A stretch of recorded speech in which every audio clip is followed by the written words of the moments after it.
नमस्कार दोस्तों, मैं आपका दोस्त अजय शर्मा। एक बार मैं कहीं एक सेमिनार देने के लिए गया और जैसे ही सेमिनार ख़त्म हुआ, उस सेमिनार को ख़त्म करने के बाद जैसे ही मैं बाहर निकला, एक व्यक्ति मेरे पास आता है और वो व्यक्ति मुझसे कहता है कि सर, मैं डायरेक्ट सेलिंग करना तो चाहता हूँ, लेकिन समस्या ये है कि मैं चाह कर भी डायरेक्ट सेलिंग कर नहीं पा रहा हूँ।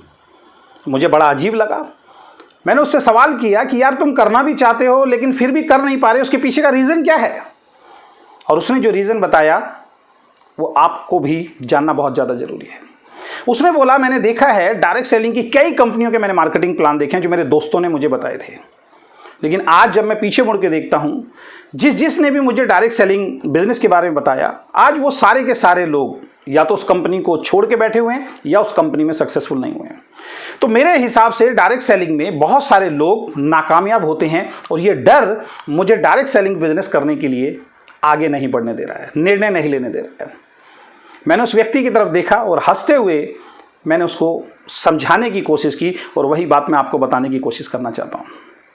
मैंने उस व्यक्ति को बोला, दोस्त, इस दुनिया के अंदर कोई भी काम ऐसा नहीं है जिस काम को आप करें, चाहे वो जॉब हो या बिजनेस हो या जो भी काम आप कर रहे हैं, अगर उस काम को आप सिस्टमैटिक ढंग से नहीं करेंगे, उस काम को अगर आप सीरियसली बिल्ड नहीं करेंगे, तो फिर डायरेक्ट सेलिंग छोड़िए, दुनिया के किसी भी काम में आप सफल नहीं हो सकते हैं।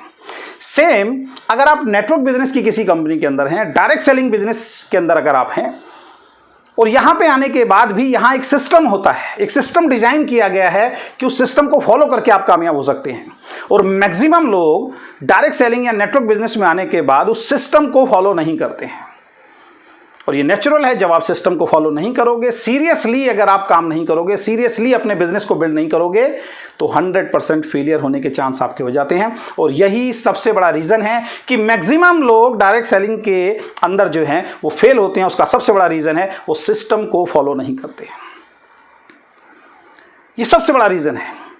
और इसके विपरीत कुछ ऐसे लोग होते हैं जो सिस्टम को फॉलो करते हैं, अपना दिमाग यूज नहीं करते हैं, सिस्टम को फॉलो करते हैं, अपलाइन की बातों को मानते हैं। जो पहले से सफल व्यक्ति उनकी टीम के अंदर है, उनके अपलाइंस के अंदर हैं, उस लीडर की बातों को फॉलो करते हैं, सिस्टम को फॉलो करते हैं और वो सिस्टम को फॉलो करते करते करते करते कामयाब हो जाते हैं। तो जब मैंने उस व्यक्ति को बताया तो उसने मुझसे पूछा कि वो सिस्टम क्या है। तो शॉर्ट में तो मैं उसको नहीं बता सकता था, लेकिन मुझे लगा कि इसके ऊपर एक वीडियो मुझे बनानी चाहिए। वैसे आपने बहुत वीडियो देखी होंगी, लेकिन हर इंसान के समझाने का तरीका होता है। तो मेरी नेक्स्ट वीडियो इसी के ऊपर है कि डायरेक्ट सेलिंग में अगर आपको कामयाब होना है तो कुछ बेसिक्स होते हैं, कोई सिस्टम होता है। उस बेसिक्स और सिस्टम को अगर आप फॉलो करते हैं तो आप भी उसमें कामयाब हो सकते हैं। हमारे साथ दिक्कत क्या है, हम डायरेक्ट सेलिंग में आने के बाद पता नहीं क्या चीज़ें ढूंढ रहे हैं, अलग अलग एजुकेशन ढूंढते हैं, अलग अलग तरीके की बुक्स पढ़ते हैं, अलग अलग तरीके के वीडियोस देखते हैं। हमें लगता है कि रातों रात शायद हम अमीर बन जाएंगे, लेकिन नहीं, सिस्टम को फॉलो करना पड़ेगा, बेसिक्स को फॉलो करना पड़ेगा। अगर डायरेक्ट सेलिंग की किसी भी एजुकेशन में अगर आपने बेसिक्स को हटा दिया तो आप इस इंडस्ट्री में कामयाब नहीं हो सकते। तो तैयार हो जाइए, नेक्स्ट वीडियो में मैं आपके लिए लेके आ रहा हूं कि डायरेक्ट सेलिंग का सिस्टम क्या है, डायरेक्ट सेलिंग में कामयाब होने का सिस्टम क्या है, डायरेक्ट सेलिंग में बेसिक्स को फॉलो करना बहुत ज्यादा जरूरी है। और वो बेसिक्स क्या हैं जिनको फॉलो करके इस दुनिया के अंदर बहुत सारे लोग लखपति, करोड़पति और अरबपति बने हैं। तो मेरा नेक्स्ट वीडियो इसी टॉपिक के ऊपर आएगा, फॉलो द सिस्टम और बेसिक्स के ऊपर आएगा, जो आपके और आपकी टीम के लिए बहुत ज्यादा जरूरी होगा। Thank you so much, bye bye, take care.